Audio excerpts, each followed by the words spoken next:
Hey guys, welcome to the One Delightful podcast, where we believe life should be simple but awesome. I'm Katie. And I'm Philip, and we invite you to join us as we try to clear through the clutter of life to create space for what really matters. Because it is our strong conviction that if we can do it, anyone can do it.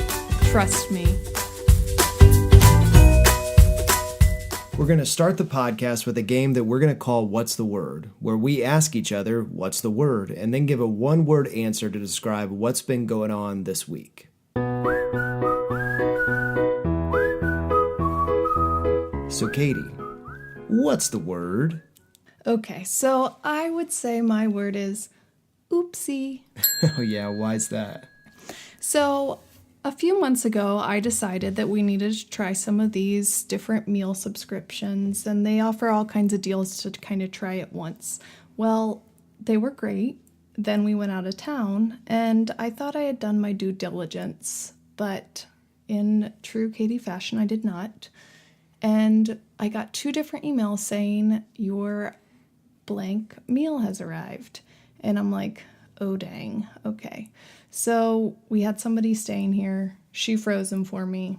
We've eaten them since we've been back. But I'd still say my word was oopsie. And I'll have to say with that, it's not my favorite thing to spend like $40 a meal on these services, but they are pretty good, so it was nice to have them around. But one thing we learned from this experience is there's some foods that just don't hold up very well in the freezer. Right. Because I just said, throw everything in the freezer because I don't, know what I even ordered. And tomatoes. Not so good. Garlic. Sort of turns into like a smushy candied garlic when it gets defrosted. So, oopsie. Philip, what's your word for the week? I think that my word is vacation. Ooh, tell me more. Oh, I will tell you more. You see, we got to spend the last week at a nice resort with Katie's family and our kids. And for the first time since we've had kids, it was at least like semi-relaxing. Yeah.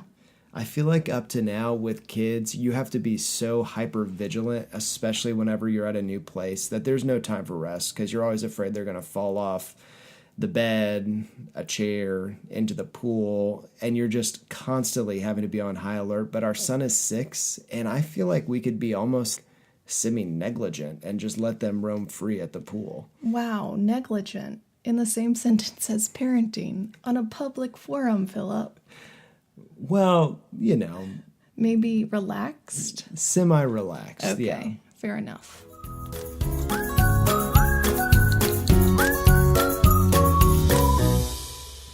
On today's podcast, we're going to be talking about who are these people, the hosts of the show, Katie and Philip, and why are they starting a podcast, and what is the Simplicity experiment? And we are going to give you 10 tips to change your life forever.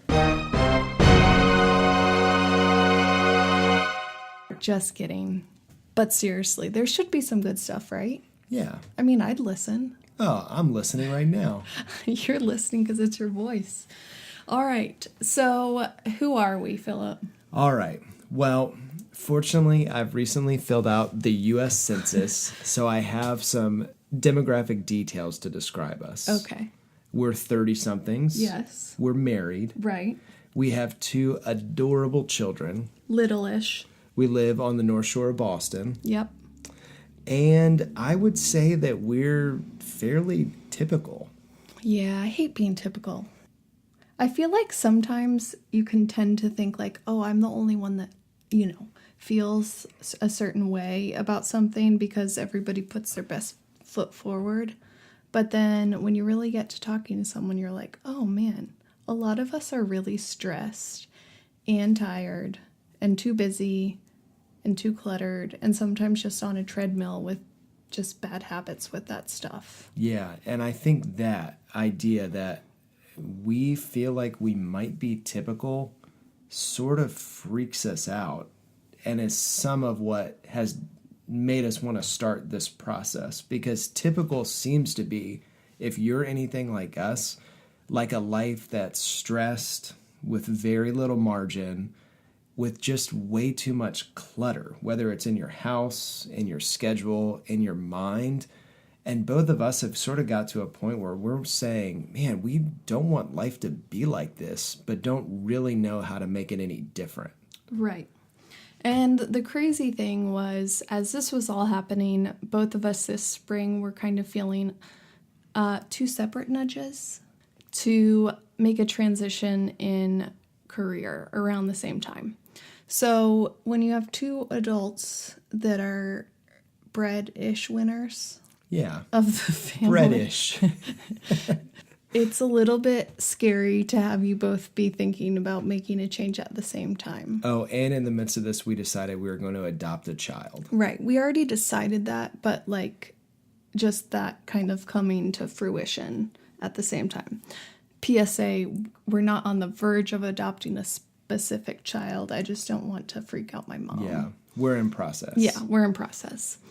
So then what happened? So both of us are in this sort of transition period that's a little bit scary, but probably good for both of us. Mm-hmm. And as we've thought about what we want our life to be like, we've sort of decided that we want a life that has space and a life that has margin, a life that's sort of uncluttered. Right. So that we have space in our life for things that matter most, like friends and family and each other. Yeah. Hobbies. So that's where we landed on the idea of the Simplicity experiment. Yeah. Why don't you say, so what is the Simplicity experiment? So the idea was we were really craving simplicity, but I really didn't want to come across like I was all of a sudden an expert in this, because I'm not. What? Why are these people listening then? I think a lot of times when I listen to podcasts or, just different things about simplicity or somebody sharing about something, you're like, oh, this person's an expert. And it gives you this vibe that you could never do the same thing. Like you're kind of trying to apply the stuff they're suggesting, but you're also, you think they've got some special sauce that you don't have. Well, let me just pull back the veil a little bit and tell you that I feel like I am probably one of I was about to say the hottest mess. You, girlfriend, you are the hottest mess. Mm. So, yeah, if you asked a good friend of mine that I see frequently, it's like, I can't remember calendar appointments. I want to use a written calendar, but I probably need a phone calendar. Philip, I never remember what my husband's doing that day. I'm terrible at forming habits. So the thought of me trying to apply some of this stuff is kind of like, okay, if this hottest mess can do it, then anyone can. Yeah. Yeah. I mean, I have some redeeming qualities, but I will say, as I have learned more about myself in adulthood, I've got some serious flaws. You have an amazing amount of redeeming qualities, and you. I don't see any of your flaws. That's not true. So basically, our idea is to just start to tackle certain areas of our life and house that really need simplicity, and sharing about what we're doing, the nitty-gritty, the ugly truth. What other synonyms would you use? Stupendous. The cat's meow. That doesn't apply. I wasn't looking The for hog's adjective. Yeah, so that's the idea. We've kind of started to do this in our Facebook group, but that's why we're starting a podcast, to share about those different things. That's right. That's right. And in that, too, I think it's also bleeding over into what your work's going to be, too. Yeah, so what I didn't mention earlier was I, for 3 years, worked with a direct sales clothing line that was very fast-paced, and I just felt like it made our lives pretty complicated and stressed. Yeah. Because it was so fast, but at the same time, I felt like I needed and preferred a simpler wardrobe that's still fun because I'm still like, oh, I'm not on the minimalist train yet. But I needed it to be fun but functional, and so we have a clothing shop on the side too. That's one of my things. One delightful shop. So what we're doing is trying to figure out what does it look like to live a life with 2 kids and a Maybe job, more. maybe more, where we get life done, but we also don't sacrifice the things that matter. Sometimes you don't leave enough airspace because sometimes I want to say, get her done. So that happens a lot. Well, yeah, in the last like half hour that we started recording this podcast. Yeah, you do want to say get her done a lot. That's one of your redeeming qualities. Yeah. Oh, gosh. So this is the journey that we're on. We're trying to figure out how to unclutter and simplify life to create space for what matters. And this podcast is going to be an extension of that, where we invite you to come along with us. Probably get to laugh at or observe a lot of our big failures, but maybe along the way, too, there can be some stuff that could help you in the same journey. And maybe you can be a hottest mess also. Maybe we'll do the Hottest Mess Award. Ooh, saucy.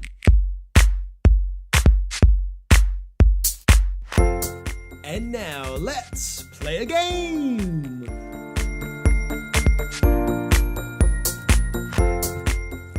Here is how today's game is going to work. We're talking about the Simplicity experiment.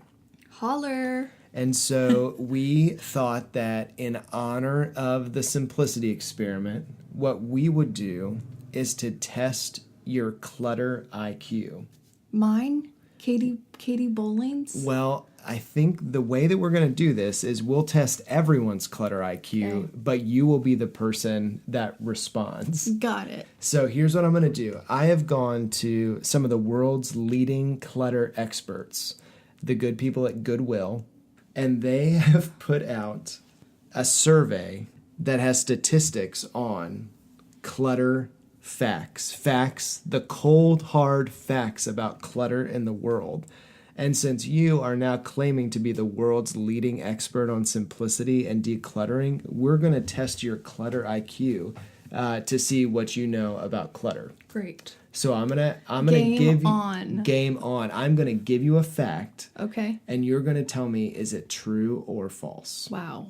Okay. Are you ready to play? I'm ready. Spin around in circles 12 times. Done. Okay, you didn't really do it, but that's okay. It's not really important to the game. I just wanted to see if you'd do it. All right. Fact number 1. 20% of what we keep, we never use. True or false? 20% of what we keep. We never use. True. That is actually false. 80% of what we keep, we never use. Oh, wow. That's sad. That is really sad. All right. Fact number 2. Okay.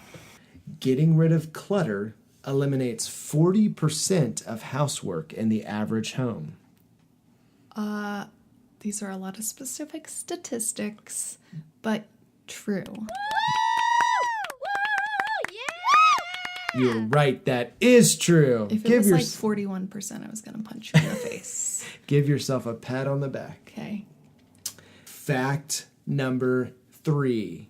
The average American burns 20 minutes a day looking for things they know they own but cannot find. Oh. All these numbers. They're all having to do with statistics and numbers. False. They burn 15 minutes a day. False. 55 minutes a day Wow, that's interesting. looking for things they cannot find. How does that make you feel? Like, I could watch another episode of television every day if I didn't have to look for things. What would you watch? Oh, gosh. I don't know. Something polarizing like the Kardashians.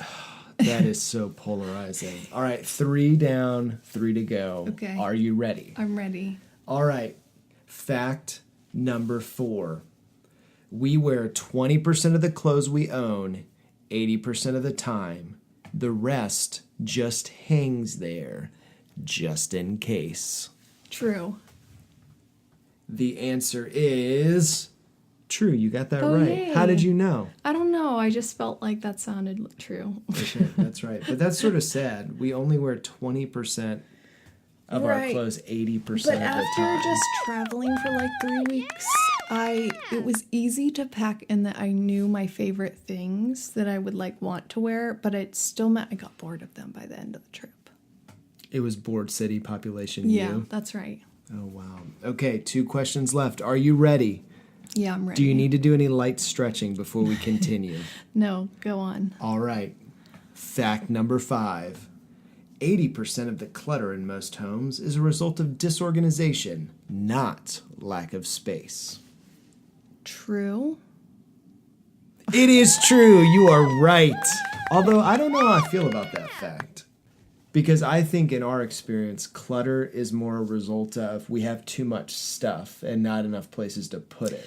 Well, but I would argue that after the first, like, kind of round of decluttering that we did, that stuff still needed to be put away, especially with little kids. It's like, if it didn't have a spot to be put away, I don't feel like we have too much stuff.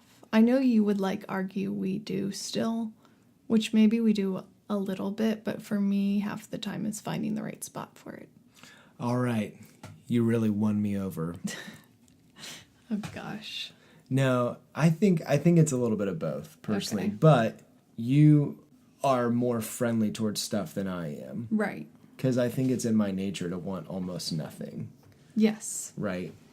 All right. Are you ready for your last question? I'm ready. This is worth triple points. Okay.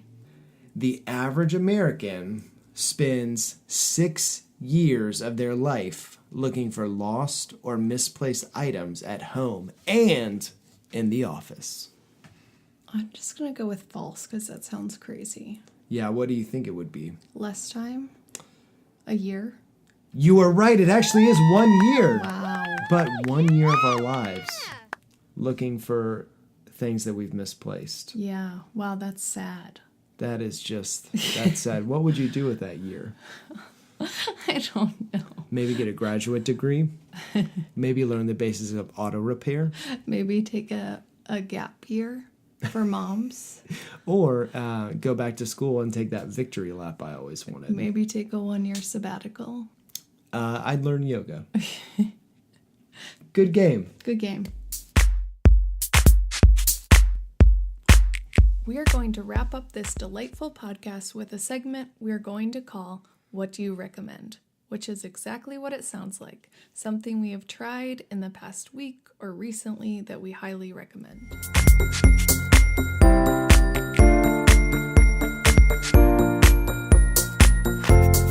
So, Katie, what do you recommend? Okay, so this week I'm going to go with the movie Chappaquiddick. So if you're not familiar, Chappaquiddick is a tiny island off of Martha's Vineyard that became famous for Ted Kennedy getting in a car accident and accidentally letting his female passenger with him drown. That was a mouthful. Ridiculous, yes. It is absolutely ridiculous. Yeah. So, but the movie was appealing because you love all fold. things Kennedys. Yeah, I bet there's a lot of people out there. There's got to be a lot of Kennedy fangirls and guys out there because there's always like coverage on them, you know? Mm-hmm. Like Netflix shows, PBS documentaries, podcasts. The Crown. What does that have to do with the Kennedys? Oh, that's not about the Kennedys? I know that was a joke because you like The Crown. Touche. Okay. So One Fold was interested because I like the Kennedys. And then the icing on the cake for me was it was actually filmed near us. Yeah, right down the street. Yeah. So then I'm just like, you know, it's all about me. I want to see like my streets. And I want to see my streets. On film. Show me my streets.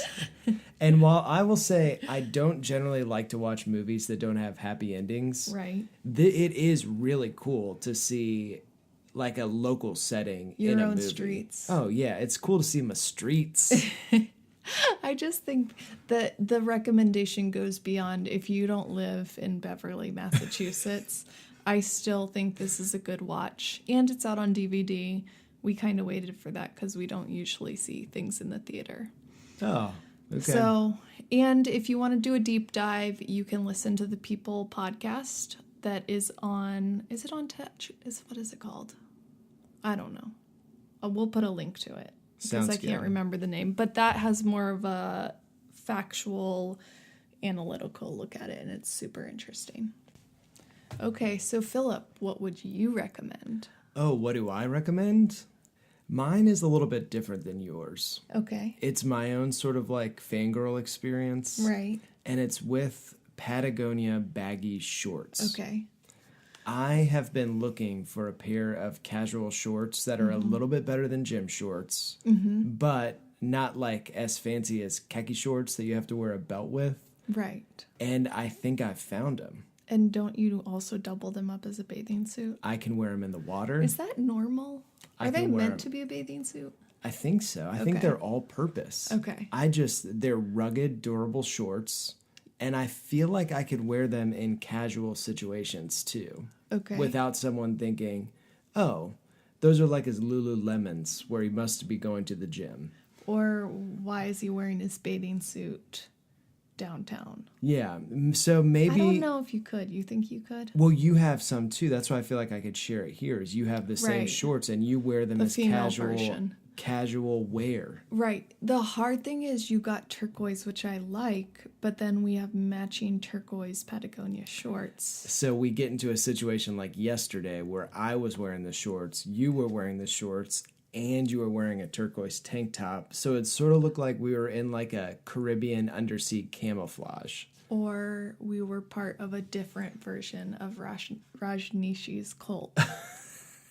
That's what is that movie on Netflix? Wild Country. That's just another recommendation that's for free. You No wanted to charge get for out that there. one. Oh, It's so good, Netflix. all right. Wild Country. And baggy shorts, but maybe get your significant other a different color.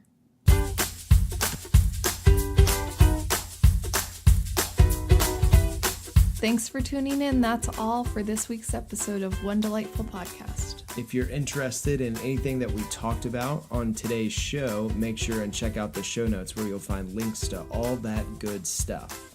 And if you're like, oh, that wasn't enough of Katie and Philip, I need more, you can connect with me, Katie, on Instagram or Facebook at One Delightful Shop or on the interwebs at onedelightfulshop.com. And if you want to prove to us that you are in fact our true friend, please leave us a review on iTunes. Peace out, guys.